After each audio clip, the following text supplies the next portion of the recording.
This is Pete Fletzer. On this episode of Around the Galaxy, we're talking to podcaster and 501st member Mike Forrester. You are able to join with other people who have normalized this ridiculous hobby. But more so, you just have a lot of opportunities for people to make change in their community through Star Wars. You're listening to Around the Galaxy. Welcome to episode number 131 of Around the Galaxy, the Star Wars fan talk show. I am your host, Pete Fletzer. Thank you so much for joining us. If this is your first visit with Around the Galaxy, well, welcome aboard. We hope you enjoy the ride. Make sure to hit that subscribe button, because not only will you get Around the Galaxy every Tuesday, but on Saturdays, we drop something we call Disturbances in the Force, which is just a 5-minute little Star Wars news digest. Because listen, I know there's too much Star Wars stuff going on. You can't keep up with it all. I can't keep up with it all. But I do my best, and every Saturday morning, when you wake up in your podcast feed, you'll find Disturbances in the Force. Grab a coffee, grab your iPhone, give us 5 minutes, and we'll give you the galaxy. You know, every week on Around the Galaxy, I consider it a privilege that I am able to bring you a conversation that captures that magic moment when two Star Wars fans meet for the first time and find that connection through the most amazing saga, the modern day myth that Star Wars is. And sometimes those interviews are with actors or authors or celebrities or personalities or social media super fans. And this week, I'm very excited to bring you a conversation with Mike Forrester. Mike is the owner of a company called Hondo Supply Company. He is also a fellow podcaster. He runs a show called Armor Party, and he is a 501st Legion leader. And I was super excited to talk to him because, I don't know about you, but as a Star Wars fan, I've always been fascinated and frankly a little bit jealous of the 501st Legion, the guys who get to walk around in the armor and bring Star Wars to life and get to know what it's like to be a part of that amazing organization that does charity, that brings Star Wars to people at all kinds of amazing events. And our conversation with Mike was really great for that. Also, maybe you'll be inspired to join the 501st. I'm kind of toying with it myself a little bit. But hey, before we get started, I want to remind you to make sure to follow us on all your favorite social media channels, whether it's Twitter, where I spend way too much time, or Facebook, or Instagram, or TikTok. Yes, even TikTok. You can find us all at the same handle, ATGcast. Make sure to follow us there. Also, check out our website, atgcast.com. Not only will you find more information about me and the show, you'll also find all of our previous episodes, all 130 plus episodes of Disturbances in the Force. Plus, if you click on Join ATG, you can become a part of our Around the Galaxy Patreon program. For as little as $3 a month, you will receive a weekly link to become a part of the live virtual audience when we record with our guests. And so now, I'm excited to bring you our interview with Mike Forrester after these messages.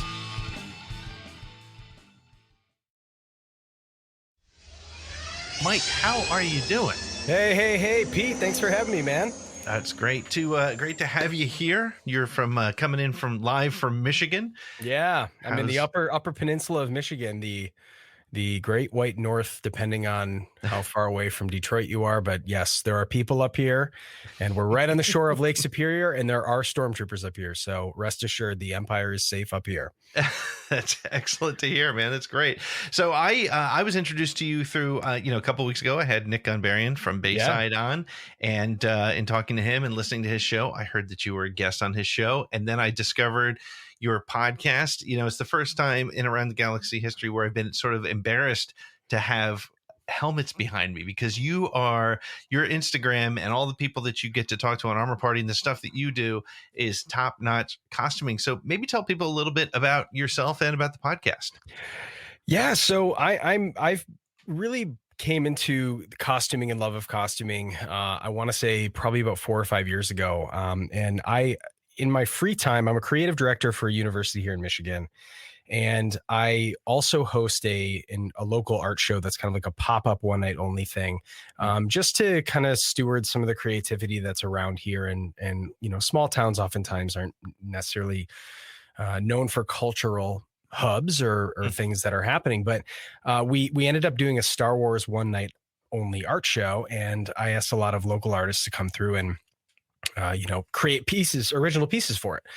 And I found out that there were some of the 501st members that actually were up here, and I didn't really know them, but I had been to a convention before downstate, and I saw, these costumers walk through. And truly, if you have seen them in person, it absolutely suspends your disbelief, because the costumes are so accurate, and it makes you truly feel like you can't see most of the bad guys' faces because they have helmets on, and you have a hard time believing that that's not the Darth Vader. That is Darth Vader. That is the Imperial Army. And so when I got to meet these people, and I got to meet these two guys, and I just learned more and more about really what the organization was about, what went into building costumes. And here's me in my, kind of late 20s. I had a 6-month-old, and I was kind of really hankering for, what could I do with my free time? Because, as a graphic designer, I spend so much time on my computer. I spend my day job on my computer. I spend my nighttime freelance job on my computer. And it was the opportunity for me to almost kind of get back to the core of creating something and building something, and realizing that, you have to make a lot of stuff by hand. And I kind of channeled my young self, being a kid from Michigan, flying my Power of the Force speeder bike around, believing I was in Endor.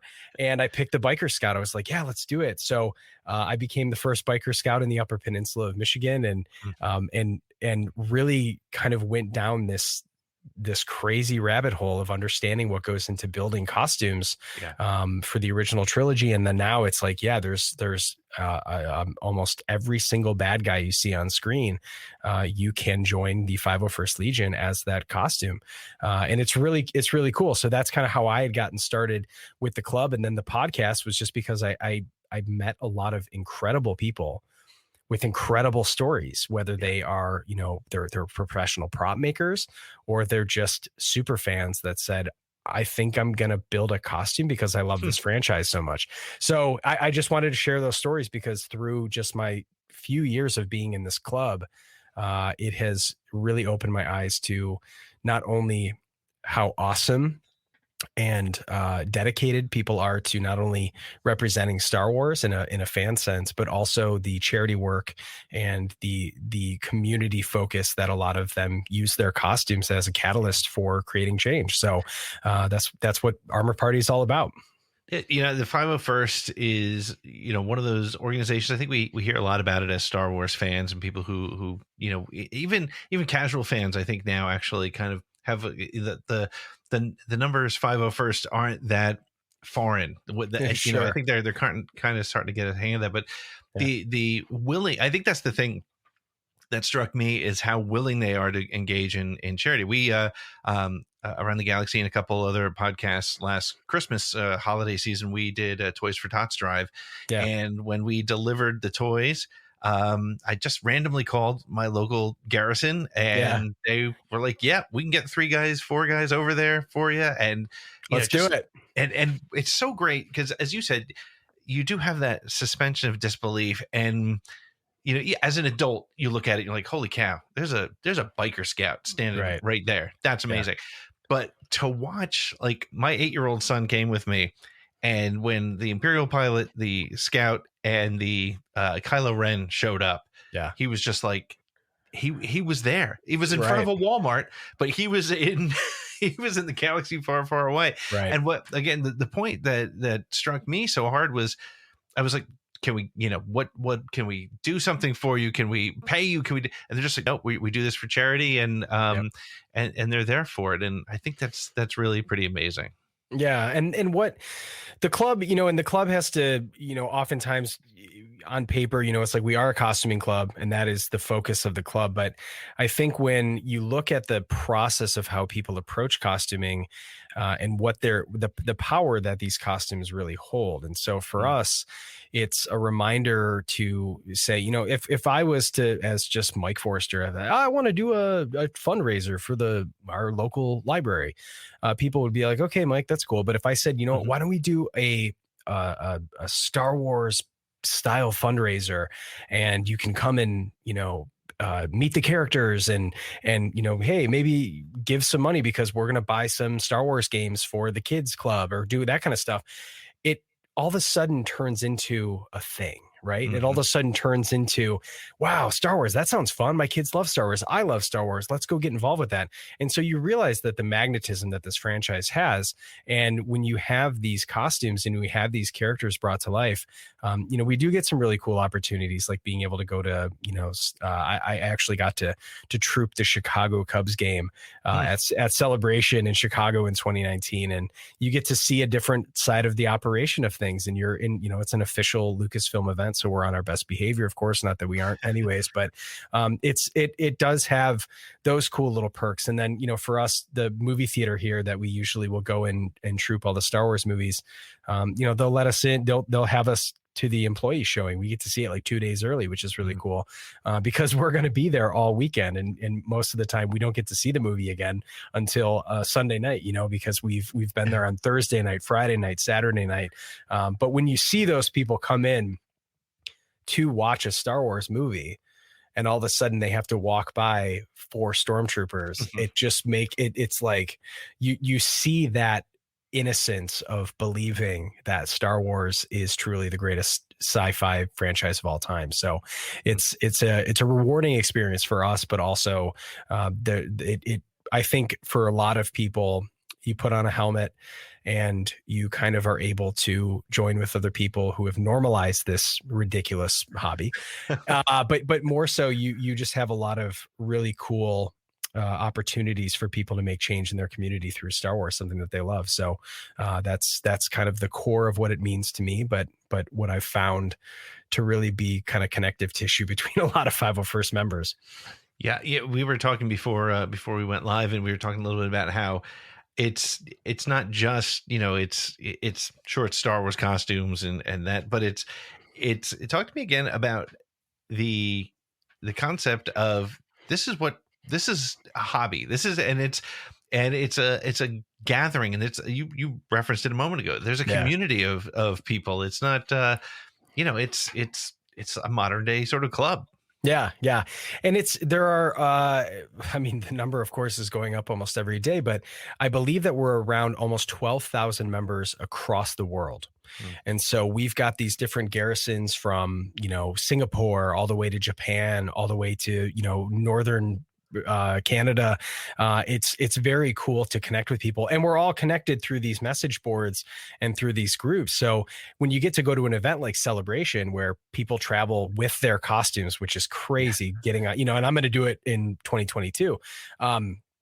You get to meet people that you have had these relationships with, and other people who helped me when I was building my biker scout. I'd met. There's a guy, he goes by Chopper. That's his display name on the forums. His name is Corey DePietro. He's an awesome guy. And he's just this person just sending messages. Hey man, this looks really awesome. Consider doing this. This really helped me. And you kind of get to know these people because you just keep talking to them via internet, of course, but right. you just kind of start to develop these relationships with people. And then all of a sudden you're at Celebration. You're like, Chopper, hey man, what's going on? So it's a really cool experience to almost have like digital pen pals for for a hobby and making a hobby that truly is something that we all kind of share the same experience, because our costumes, when we stand by each other and we stand next to each other, all are kind of designed to look the same. We're supposed to look like a military powerhouse. But there are whether it's through fundraisers or through charities, that's where I think a lot of people have found a lot of love for this hobby, for sure.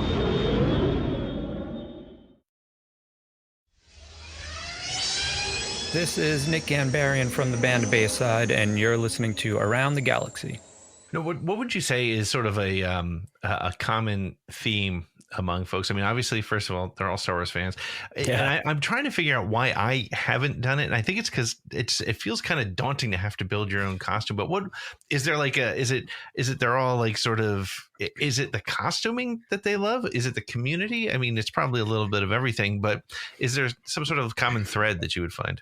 Sure. Yeah. Well, the joke that I always make on Armor Party is, as adults, we just like to spend money.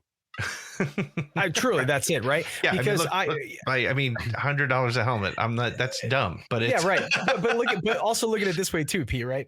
I have friends that would do bachelor party. We're gonna go to Vegas for a bachelor party or whatever, and you're gonna spend $2,000 on a 4-day weekend that you're like, hopefully I never remember it if I have a great time, and you just kind of look at that. You look at that process, or you look at any hobby that anybody really gets into, and I recently just bought a mountain bike, and I spent $1,700 on a mountain bike, and everyone that I know that mountain bikes is like, oh, that's a great starter bike. I'm like, for $1,700, man, like what's going on? So if you look at any hobbies, if you're really into sports, you buy season tickets for your favorite sports team, you buy the jersey for the sports team, you go to the playoffs for the sports team, you got the memorabilia for the sports team. It's all the same thing. It's all being a fan. It's all being a hobbyist. It's making a hobby part of your life. Yeah. And so if you look at it from that angle, I think that's where we kind of realize that in my signing off line with Armor Party is being an adult is boring, but building things is anything but boring. And that's where Star Wars, I think for us as adults, when we have adult money, suddenly we think, okay, let's look at it this way. I spend maybe, almost $1,000 on a suit. I've got Halloween covered forever. Right. Great point. Right. Yep. And then I've also got, when I'm not wearing it, I grab a mannequin and I put that sucker on a mannequin, and I've got the coolest piece of office decor in my entire floor. Right. But building it for people specifically, and there are people who commission it, and 3D printing has really changed a lot of costuming too. But I think it's just people really learning something new as an adult is shockingly hard to do. And for a lot of people too, that spend, because we are in such a digital age, we spend so much time on the screens and the phones and all that. It's been, I hear a lot of that building armor, learning how to paint, learning how to go to advanced painting, using airbrushes, weathering is really fun for a lot of people. It makes you learn. It unlocks that part of your brain that says you're learning something, and you get to see the result of your hard work, which is something that it's really hard, I think, oftentimes for us as adults. We don't have a lot of hobbies like that. Maybe your golf game gets better, but other than that, you're going, I play video games. Maybe I personally don't. I wish I had time. But I know a lot of people are like, okay, I beat this video game. I'll wait for the next one to come out. And then, but to have something that you get to build, that's for a franchise that clearly you love, and you get to hold on to that and have it forever, man, that's, I think most people hopefully are listening and being like, yeah, I can rationalize that. Let's go. Now, it's interesting too, because, your thoughts on, the sort of normalization, I hate to use that word, but sort of the mainstream of Star Wars probably has also impacted that as well. I remember vividly 15 years ago, 10 years ago, worked in an office, and I had my little Star Wars action figures, and there was a guy who I worked with for a couple of years, and at one point he was finally like, hey, have you ever heard of 501st? I do stormtroopers on the weekends. He was almost embarrassed telling a guy who's got Star Wars figures on his desk. But now, you talk to people, and it's like it's become a little more normalized. Have you found that in the couple of years you've been doing it? Yeah, I think when let's see, I'm almost 35.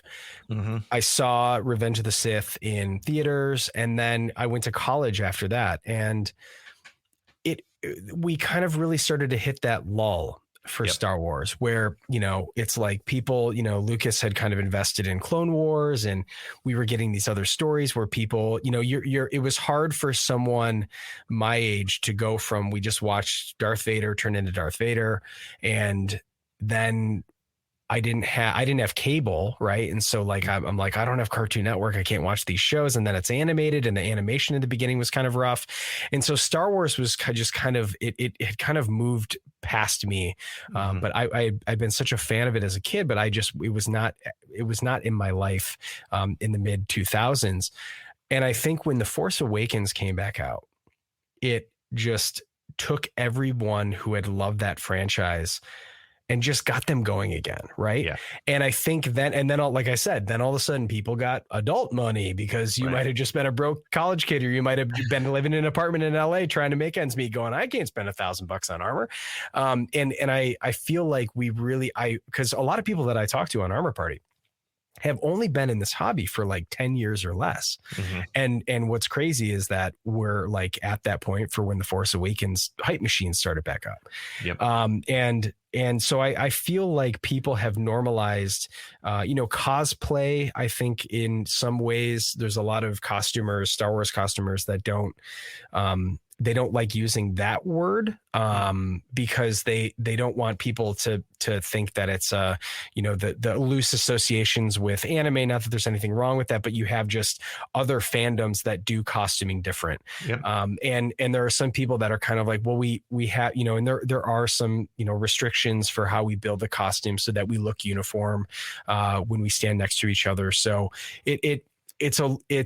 I think people have, sure, normalizing is kind of a weird word to say, but it's true. But I think the amount of people that I'm the Star Wars guy for them, it's like we've all got one buddy who's the Star Wars nerd.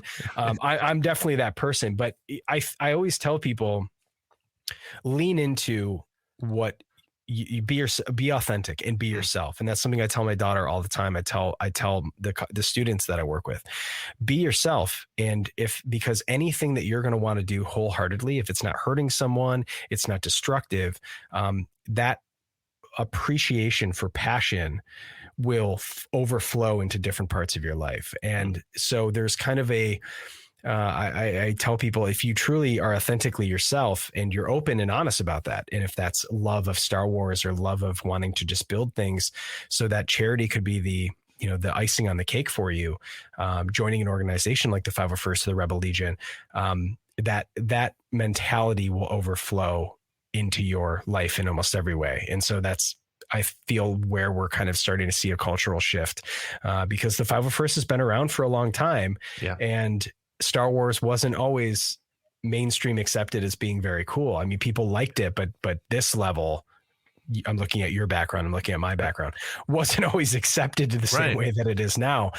So it is, I think we have been turning a point for the last probably 5 or 6, maybe even a decade, where people are kind of wholesomely accepting that this is who I am. I'm a geek. And who would have thought that, between Star Wars and Harry Potter and Marvel and DC are the most popular money-making forms of entertainment we have. It's a testament to really how powerful those stories are. Yeah, absolutely. And it's there's also something about Star Wars and the connection, I think, and when I talk to a lot of guys, when we talk about like their collectibles, for example, there's something about Star Wars that you want to be a part of that world. Look, I love the Marvel movies, but I don't need to own a Captain America shield. It's cool, but I don't need that. But there's something about Star Wars, even, whether it's Lego sets, action figures, whatever it is. And this is sort of an extreme piece of that, in that you are building a replica of something that's a part of the film. So do you think it's specific to Star Wars? Because it's, as you said, there is cosplay, and people tend to be like, oh, it's cosplay, so you wear a Batman costume to Comic-Con. That's cool. Sure. And not taken away from that, because some cosplay is just just incredible. Absolutely. Ridiculous. I mean, such amazing artwork and so much passion. But there's a little bit different in 501st. Do you think it's Star Wars related, or do you think it's something else? Star Wars is such a funny. I'm sure at some point this was Lucas's intention all along, but I always tell my friends who look across the vast lines of available merchandise for Star Wars, and I always we always have this joke where it's like, everything is a dark path. It is a dark path that most would consider unnatural and probably unwise. But if you look at it, it's like, well, Star Wars is always in groups. Mm-hmm. You can't have Vader without buying something Stormtrooper to stand with Vader. You can't have Han without having Chewie. You can't have 3PO without having R2. You can't have Luke without having Leia, right? And so if you're like, well, I'm going to start collecting action figures, and you're like, don't do it, no, because you are literally, it's where do you stop? Like, how do you stop? Because they are seriously based in groups and story arcs that are so woven together. That's where I feel that you find Star Wars is unique in that, in the same way that you said it.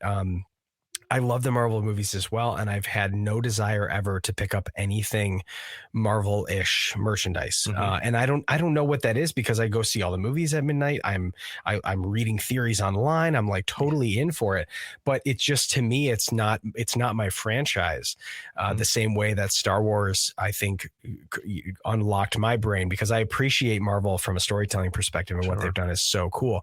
But I think for the costuming part of it, there is something about a lot of 501st members do enjoy being anonymous.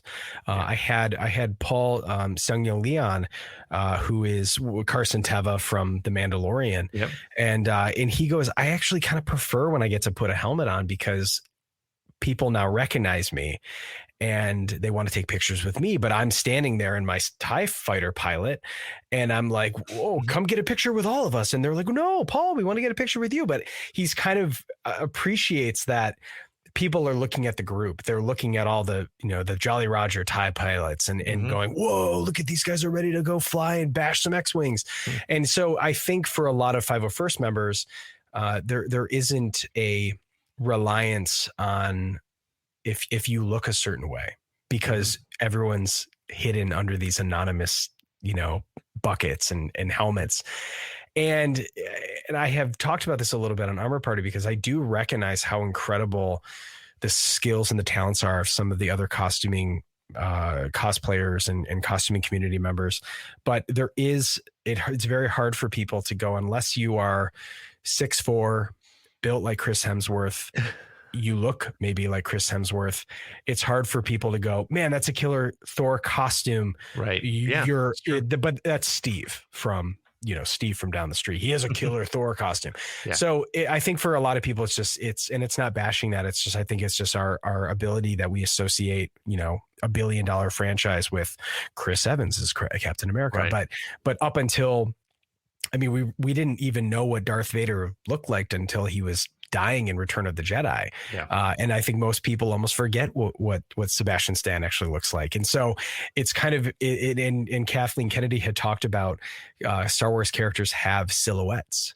And really up until these parts of recent, a lot of actors that were kind of relatively unknown. And so we didn't put a lot of names to faces with Star Wars. It was, we fell in love with the characters. And I think that's maybe a difference in some of the other costuming communities that Star Wars, especially for the bad guys, that they kind of rely on that anonymous army that, they'll go and do the Empire's bidding no matter what it is, because they're not supposed to be seen as humanized people. They're supposed to be looking at as these, this white army that walks through and, hey, we're going to go torch poor Uncle Owen and Aunt Beru, and we're not going to think twice about it. So I think that's a really great point, because the only costume I have is and it's not made because I don't have the skill, but it's a Kylo Ren Force Awakens costume, and I throw on that helmet, and it's great because I can go out with the kids. I can, like you said, I have Halloween for life, and but I don't know that I would go out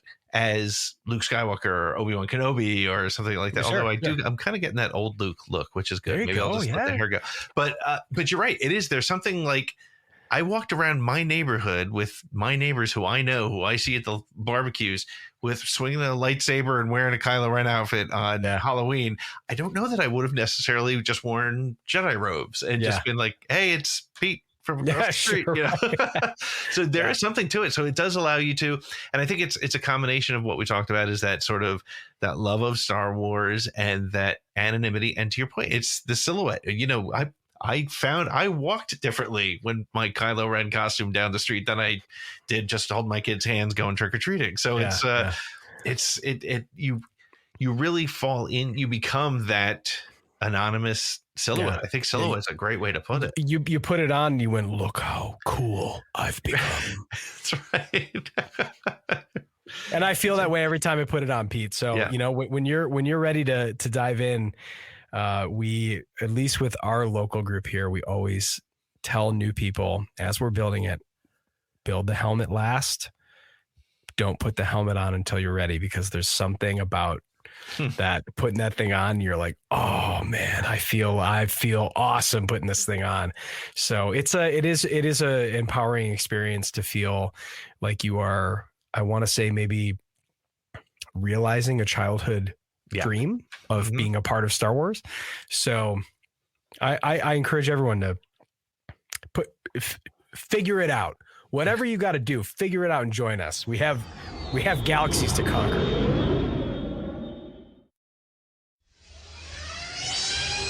This is Eric Walker, and you're listening to Around the Galaxy with Pete Fletzer. So you said that you have Scout Trooper.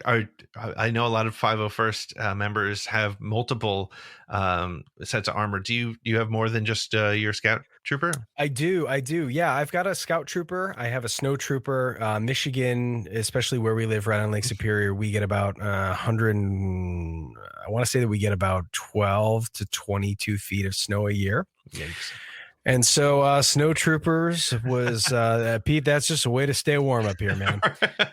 But yeah, we actually Michigan has and we're like constantly battling between Michigan and Colorado and then Germany for the most Snow Troopers. And so that's like a big pride point for us to have Michigan. Is our logo quite literally is a snowflake with an Imperial cog in the middle of it. And so I have a Snow Trooper as well, and that's a really cool costume because Empire is my favorite movie, I'm sure, like a lot of people. And there was something about the first time that we had seen, besides the Sand Troopers, which were still largely, just TKs with the filtration packs on them, but Snow Troopers, all of a sudden we realized, man, the Imperial Army is prepared. And you saw these guys, and then you had, Veers up in the AT-AT, and that's when it kind of started to like turn for me, that I'm like, whoa, there's all different kinds of stormtroopers, and dang. And so when I got the opportunity, someone was selling a kit of a Snow Trooper. Of course, I'm building it in like July, right? And it's got this like fleece vest and a long parka and a duster, and I'm like, yeah, let's build this sucker. And then I did have a Sand Trooper as well that I just recently sold to a friend who was getting back into trooping. And then I'm almost finished. I literally was painting Beskar before I came and talked to you. I'm almost done with this Din Djarin Mandalorian, which is by far the most difficult. I'm not even close, not even comparable. Most difficult build I've done. And you're tracking it on Instagram, which it's like my accountability partner that I tell people every time I have an episode of Armor Party. I'm like, I'm building this Din Djarin thing, and everyone's like, just finish that damn thing, man. Like get going. But it's really cool. I've never airbrushed before. And that particular paint, the chrome, has to be applied almost to do it proper. You have to apply it through an airbrush. And so I have just been watching tutorials and watching YouTube builds and talking with other people who have done this or have more specialty in this. Unlocking that part of my brain that's like, man, I could learn how to do something. I've never airbrushed before. And last year my dad was like, well, I've got a little compressor, and I was like, send it, bring it up here. Let's get going. And I screwed up massively last year. I hit probably I was rushing to try to get done by Halloween. We had a very cold October here in Michigan, and I tried to rush the paint, and I screwed it up. And I sat there. I posted about it on my Instagram, but it was kind of a story about getting back up. Looking at, I walk past it in my garage every day, and I just it was like my shame. Like, don't look at me. I've screwed this up. But it really, to learn something new and to learn how cool that costume is. And the modern costumes are getting ever more difficult to do because they're using new techniques. It's not the clack of old ABS, plastic anymore that they're using. Yeah. The new armor that the stormtroopers use and a lot of the characters is actually silicone. It's rubber. And so when they can paint them up and make it look as shiny white as they want it to, but it's more flexible. And we saw that in Rogue One when the guys were doing backflips and all that kind of stuff. But so I'll have at this point, and I have a standard stormtrooper that I'm replacing my sand trooper with.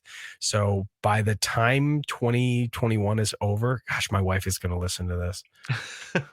I'll have 4 costumes and maybe one more, but if she's listening to this point, she knows I'm already in trouble. So, so definitely not one more. I have that box that's marked anonymous Christmas. Just leave that there. Miscellaneous Christmas. Just leave that. It's full of lights. I'll take it out. I'll take care of it. Take care of it later. Right? Yeah, it doesn't look like a shore trooper. I heard there's lights in there. Just at all. Right. At all. Is there any, I mean, other than probably a short trooper, is there any costume that you've looked at that you wanted to make? And this Nick here on in our chat is asking what's on your bucket list. Oh man, no pun intended, I would guess. Sure. Yeah, the bug. That's a good. I like that.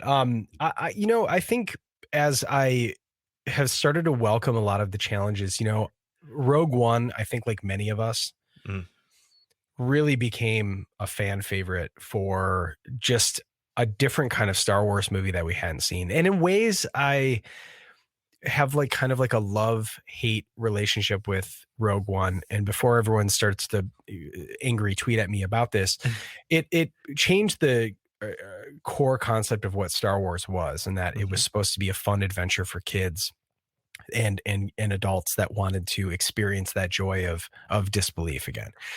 Rogue One is just a straight up war movie. And I think that's why us as adults love that so much, because we were ready for that level of maturity from characters and concepts that we know that we're okay with. But I took one of a friend of ours that was in town. She had brought her son, and he was like, I want to say that he was maybe like 9 or 10, and we went to go see it. And you could tell he and I was like, what was your favorite, Star Wars movie? He's like, oh, I love the prequels. And and just innocently watching a movie like the Star Wars prequels with all the goofiness and the pod racing and that kind of stuff. You could see why kids didn't care about the Naboo rolling around and frolicking in the grass. They just loved the goofiness of Star Wars and the lightsabers and all that kind of stuff. So Rogue One was really, I think, changed the way that we consume Star Wars, because it let Lucasfilm know that there was a huge part of the fan base that was ready for something like that. Visually, the new troopers that they introduced, I mean, Krennic showing up on, I think it was filmed in Ireland, and then all of a sudden the Death Troopers come out and they're all like 6'6" and they're skinny and you can't hear what they're saying. I'm like, what is this? Like, who are these guys? And then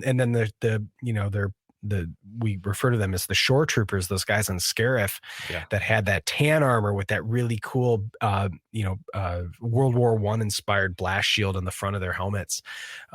That to me was like, man, I am like loving everything. And you watch Star Wars different as a costumer. I mean, you are like 100% like, I'm going to build that one. Ooh, I'm going to build that one. I'm going to build this one. This is awesome.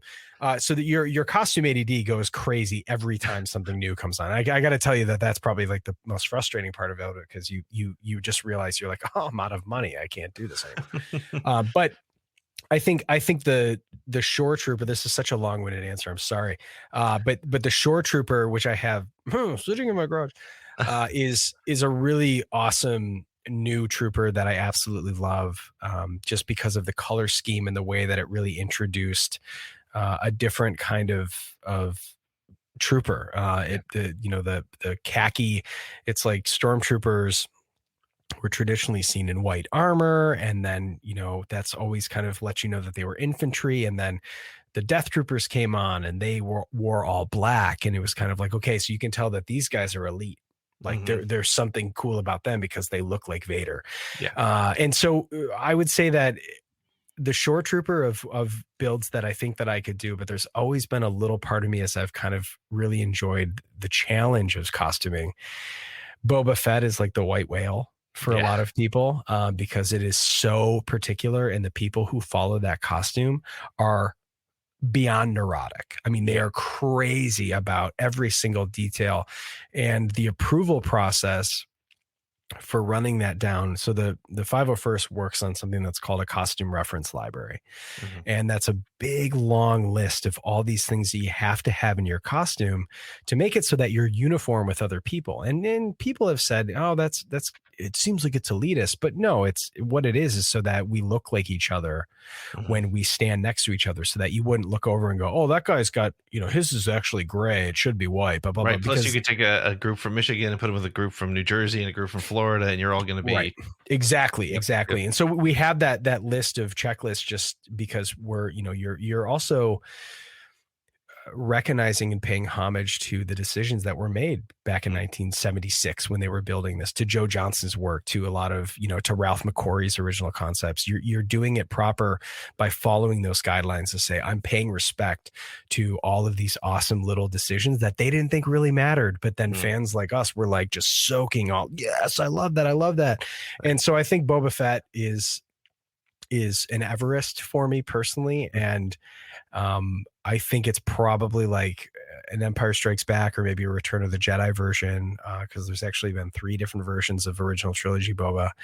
But I think that would probably be the costume. And of course, it's like the most expensive. It's the most time consuming. That's why the Boba Fett makers are all crazy, because they all like have this like shared trauma of being like, I got through this costume. Right. But I would say Boba is just such a cool character, and it's cool to see him kind of fleshed out. It's cool to see new stories with him. And I didn't love every single decision that they had made for his return, but I love where the story put him, and I love I love the concept of him being a scavenger and him finding the armor again, and it's really cool. And I'm so excited to see what they do with Book of Boba Fett and how they're handling costumes. And it's I mean, Pete, it's such a great time to be a Star Wars fan. It's an embarrassment of riches. And that's why anytime I see anything negative online, I'm like, come on, you're not gonna love everything. You got 16 episodes of Bad Batch. You can't love every single one. It's okay if you don't. Yeah. Sorry, we can be unhappy with that. But it's interesting as a Stormtrooper fan, because obviously if you're costuming it, you're obsessing over the details that are. So do you consider yourself also sort of a fan of the Stormtrooper lore? Yeah, it goes back and forth between people either having had canon for stuff that they want to believe, or when the Disney acquisition happened, there was some stuff that had kind of got erased. But I collect a lot of the the books and behind the armor and all that kind of stuff. I love the concept of in the sequel trilogy, the Praetorian Guard had this armor that was supposed to like kind of shock them to make them uncomfortable, so that they never stood down, or like the Stormtrooper armor was able to absorb blasts so that they never got killed. And I think it's really cool how people have explored this universe, and I love that Dave Filoni is that a fan's fan in that way, that he likes to give us these little crumb trails. And even just with the recent episode of Bad Batches, to go from the CT, the clone trooper, into this new TK, and to introduce us that this technically the Stormtroopers that we see in A New Hope for the first time are technically most likely Phase 2 Stormtroopers, which we always assumed that was the first trooper that the Empire had made. So it's really cool that we're getting these little cookie, these crumb trails and Easter eggs and cookies for us uber fans. And I think that's the thing about Filoni is, and I said this when they did the gallery stuff. I love that Filoni is the nerd at the table, right? Like you got Taika Waititi and you get Jon Favreau and these giant, enormous, levels of Hollywood directors, and he's like, well, no, I mean, actually the blaster would probably have this angle. He's like, and he's there for people like you and me who are noticing those sort of things. And the reason I asked about the trooper lore was exactly because of one of the things that I was excited to see with Bad Batch and was hoping to see, and we did get to see, is that sort of turnover from clone trooper to stormtrooper, and of course the Macquarie influenced stormtrooper that we saw in TKs that we saw in Bad Batch was just such it was honoring that history, much like the 501st does, right? Yes, exactly. And the well of Ralph McQuarrie is deep, and I feel like they have referenced it and gone back to it so many times. But it's a really, I think, a really awesome way for Dave to continue Lucas's original legacy of what Star Wars was, both visually, conceptually, and we see that stuff all the time. Like we see, even in The Force Awakens, the Nema outpost had the original Macquarie pieces on it, and then and you can tell now with everyone that's involved in these projects that they are fans to this level. I mean, Galaxy's Edge and Batuu was done so damn well. Yep. And I hear the haters who talk about it's still a Disney experience. I'm like, leave that at the door, man, because go to that place and appreciate the level of what they have done there, because everyone who worked on that as an Imagineer and what they brought to life there, this wasn't like let me go get my marching orders for the day, put a little paint up, I did my job, I went home. Like the details, they're so baked into that place. Yep. And they are so baked into like all these other little projects that we're getting right now, that it is such a great time to be a super fan, because they are intentionally leaving crumb trails and Easter eggs for people to find them. And it's so cool to be a part of this community that celebrates that when we do find them. Yeah. And I love where Star Wars is at right now. I'm reading the High Republic right now too. And so I'm just really so happy with Star Wars content to be in the year 2022 and having this level of investment for stories, both coming and both being told before the stories that we know and love. It's an awesome thing right now.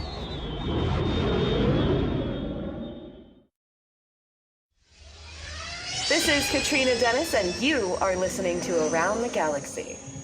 One of the things that Mandalorian has done is it proved a point, I think, that Star Wars probably thought at some point, the people creating the stories, was that people want to see stuff that's just sort of, surrounding the main story, and they want to see what's happening on these sort of backwater planets, because that's where we had our action figure stories when we were kids. Right. And to see that sort of stuff come to life, I think is really exciting. And I think, with Disney Plus, there's just a limitless possibility of where they can take us. What we're seeing, and partially, we can actually be very grateful for the way that media is consumed right now. Mm-hmm. If we wouldn't have seen this adoption of like a Netflix style subscriber base, we wouldn't have got this level of content, because they would have gone, especially after I think they got spooked from Solo. Yep.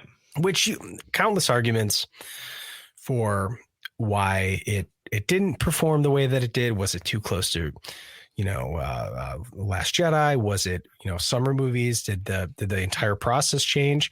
I think we're grateful for the fact that Disney is also going, we need content. Yeah. And we could shoot films and with the volume, it's changing things too. But I think Disney is looking at it and going, we need content. And so if it means a smaller story, that's less crazy ships and less space battles and less expensive CGI and more, say The Mandalorian is like just pretty much a Western. Yep. With really, you look at the space battles, you look at all that kind of stuff. There wasn't that prevalent in season one. I think that's where we could be grateful for that, because we get to see these stories that probably wouldn't have made it to the silver screen, to the big screen. So I think Disney Plus is a great opportunity for them to greenlight stuff and to give fans smaller stories that they know is good for their content base, right? But also for us to be able to enjoy. Yeah, and it's great too, because they also can live in a world that's a little bit less impacted by risk if a series doesn't take off. I mean, first of all, we all know that every Star Wars series is going to have a built-in audience, but I mean, the risk of visions, and a lot of people. It's funny because the echo chamber that I hang out in, you probably do as well in social media. There's a big buzz for visions. I can't say though that the quote unquote normies, the average fans, are going to be as excited about it, and it could flop, or and if it does though, because it's a streaming service, I mean, what people need to recognize is that technically it's still as successful as Mandalorian, because it's the same dollars still coming in, right? Right, which is crazy. It's gonna, like you were saying, it's great because it gives us this opportunity. It gives them something that they can really kind of dig into and find a place to give us the stories that, you know, that second and third level deep fan want to get into. So. Definitely. And that's, someone had brought it up too, and saying there are a lot of, you know, fickle nerds about it too. And I think we're kind of at a point, and we've felt this way in the costuming community, because you have people that would build, you know, if their connection to Star Wars is one of the newer films, and there are brilliant design decisions. I still think The Last Jedi is probably one of the most beautiful movies in all of Star Wars. Yeah. You know, I've heard every opinion about it. I get it. But the cinematography, you know, Luke on Crate, the entire concept of the planet Crate, you know, this white salt that has red underneath, beautiful. Yeah. And for a lot of older people, right? Like the last time we saw Luke, he was like kind of a svelte dude, looking good, like pretty skinny. He was a Jedi Knight. Awesome. And then representation is important. If you have an older fan who's like, I love Star Wars, what can I do? But I'm, you know, in my 60s, old Luke. You know, Jedi Master Luke, who you know, had the wrinkles intentionally on his face to face down his nephew. Yeah, it's awesome. And we had kind of gotten over the toxicity of, we call them the fandom menace. A lot of you know, a lot of Star Wars people who are encouraged by positivity. We just kind of said, just leave those people, like let them be grumbly. And build what you like, build a costume that you like, build what you love. I think there's too much awesomeness happening for people to focus on being negative. That's kind of my general philosophy with it. That's an awesome philosophy to have. That's great. There's a question that I want to get to before I let you go in the chats from my buddy Nick, who has the podcast The Wills. He wants to know, Trooper, what is your Mount Rushmore of troopers? Means you get to give me 4 of your favorite trooper designs. All right. It's not easy. No, it's not. Jeez. Because you know what? Here's what's going to happen, Pete, is you're going to forget. I'm going to say 4. And then tonight at 2 a.m., I'm going to wake up in a cold sweat. How did I leave out this troop? I'm looking back on my collectibles. Did I get them all? The original Stormtrooper, TK, 100%. Probably the most iconic silhouette bad guy, maybe in all of cinema history. Next to Vader, of course. Biker Scout, I think, in my opinion, was the coolest look in terms of the snow troopers had that practicality, they had that look to them, but everything was very flowy by design. It was designed off a winter warfare on the eastern fronts. I think it was Russian winter wear for the snow troopers. But I don't love, there's some parts about the snow trooper that I'm kind of like, they're really cool, but I think I'm more in love with them because of the movie. Yeah, I still can't get past the flowy kind of front. I don't know. Sure, it's like, I mean, I love snow troopers. I do. I loved them as a kid. It's one of my favorite action figures, but Okay. So you got the Scout. I'm going to say the Scout, the TK.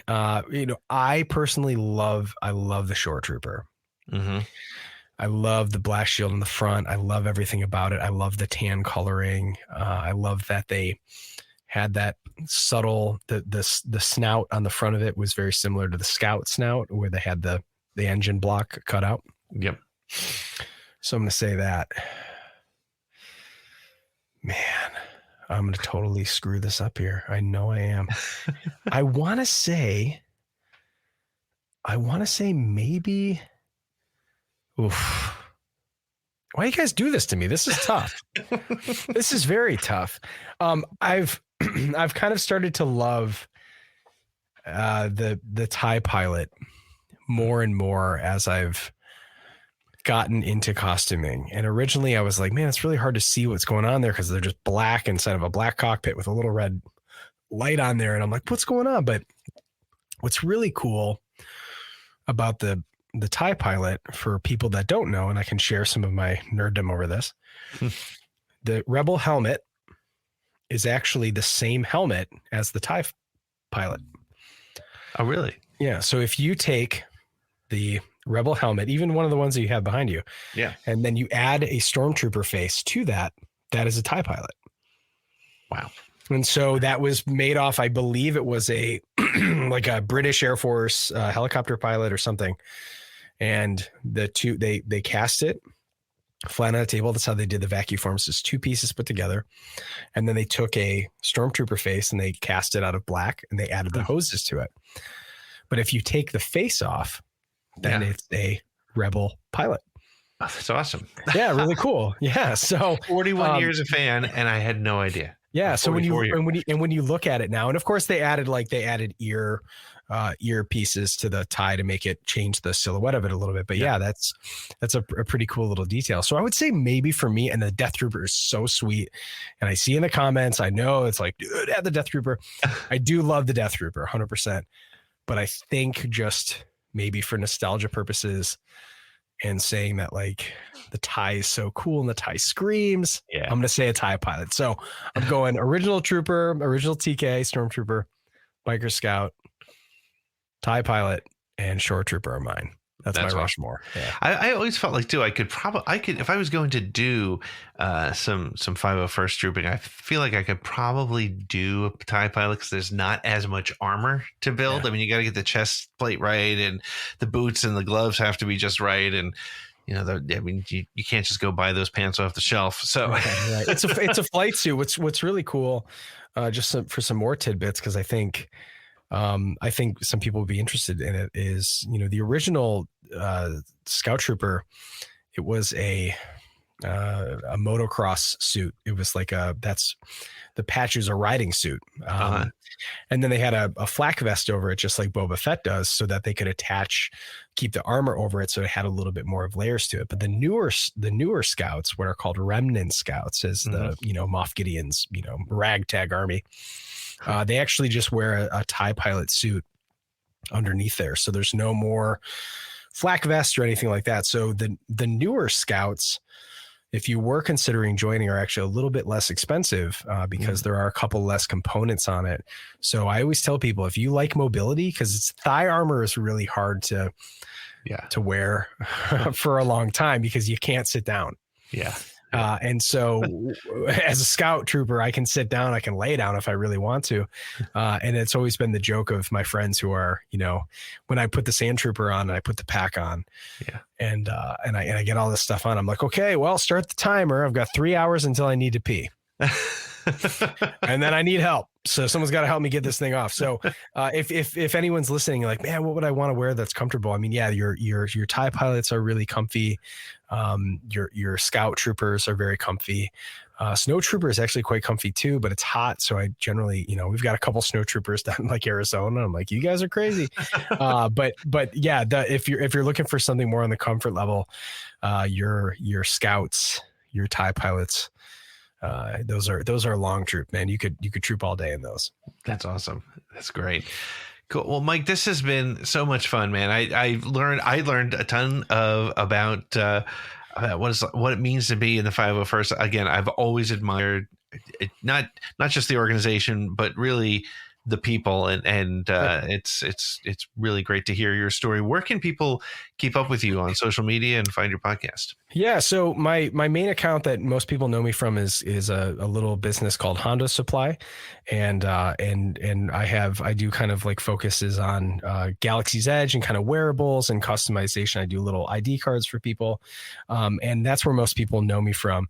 But for the podcast, which is actually a part of the Thank the Maker Network, which is Nick's podcast from Nick from Bayside, that can be found. You can find us at Armor Party Show on Instagram, or just check out Armor Party. I think I have a Facebook page that I haven't updated. Thanks for reminding me, Pete. But yeah, you can find us at Armor Party. We're on Spotify, wherever you get your podcasts.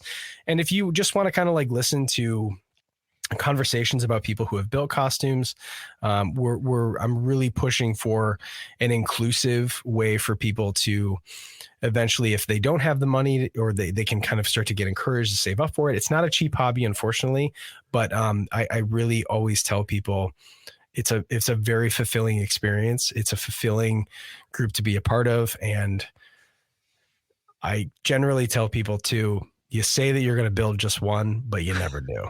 So prepare yourself. That's my disclaimer. You're going to build one. And then after that, you're like, which other 6 are on my list next? So yeah, Armor Party Show. You can find us on Instagram, and Hondo Supply is where you could find me on the interwebs. That's awesome, man. Thank you so much. This was a lot of fun. Well, hopefully I'd love to have you on again sometime. Yeah, and let me know if you're going to be in any conventions around the Midwest. Please do reach out, and as well as with everyone. I plan on going to Celebration. I'm super excited about that. Crossing my fingers that we can hold off as a country to make sure that Celebration happens. There's way too much stuff we need to be, unveiled in front of us. But yeah, let's have a drink, a hangout, talk about Star Wars. I can tell that a lot of these conversations would go on for many hours, and that's just my kind of talking. There's going to be a lot of late nights in yes. in Anaheim. Well, I will be there too with my kids. So awesome. It's going to be a lot of fun. I look forward to it, Pete. Well, that wraps it up for this episode of Around the Galaxy. If you had fun, please like, subscribe, share, and review it. If you really had fun and would like to be part of the live virtual audience, please check out our Patreon page at patreon.com/ATGcast. Make sure to follow us on Twitter or all your social media at ATGcast, and go to our website, atgcast.com, for more information about the show, merch, and all kinds of great links. Around the Galaxy is copyright 2021 Pete in the Seed Studios, and our music is by the band Silver Colored Knob, which can be found wherever you find music.